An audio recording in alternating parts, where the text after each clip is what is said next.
Nakita na po ang kanang makina ng eroplanong sinakyan ng grupo ni Secretary Jesse Robredo. Susi ang makina na yan sa investigasyon kung bakit bumagsak ang naturang eroplano. Nakatutok si John Consulta, eksklusibo. Bandang alas 10 ng umaga, lumusong ang mga diver ng Philippine Technical Diver at Philippine Coast Guard para sa kanilang misyong hanapin at kunin ang right engine ng Piper Seneca plane na sinakyan ni DILG Secretary Jesse Robredo. Bit-bit ang aming underwater camera. Sumama kami sa mga diver malapit lang sa ibabaw ng dagat at kinuna ng pag-dive nila. Sa umpisa pa lang ng kanilang pagsisid, naramdaman na raw agad ng mga diver ang ilan sa mga balakid. Bukod doon sa kailangan pang hanapin itong wreckage ng makina ay napakahirap pa nakalabanin itong napakalakas na alon ngayon na nararanasan sa ilalim itong Ticao Channel. Pero sa ilalim, sir, ramdam mo yung lakas ng hatak. Bakit?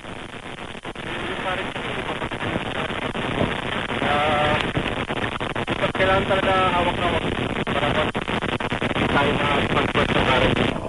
Matapos ang mahigit 30 minutong pagsisid, natuntun na ng mga diver ang hinahanap na makina. Kitang-kita ang pinsalang inabot ng makina. Maingat ay kinabit ang espesyal na tali para matiyak na di ito mapapatid sa oras na inangat na ito sa taas.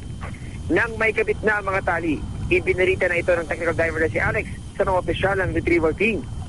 Nung nag-umpisa na kaming lumiko papunta doon sa kabilang buya, ayun na, nag-umpisa na yung unti-unti yung mga gamit hanggang nakita na namin yung makina. Ang laking tuwa, ang laking ginhawa talaga. Kinuha rin ng mga diver ang ilan sa mga nakitang gamit ni Secretary Robredo tulad ng cellphone, mga calling card at sapatos ng kalihim. Ngayong nakita na ang makina, target ng Coast Guard na maiahon ang makina bago matapos ang araw. Ang ipinag-utos po sa atin ay tapusin po na i-retrieve yung makina. Because sabi ko nga kanina, ito ay napaka-importanting piece of evidence sa mga otoridad upang hindi na maulit yung ganitong klaseng aksidente.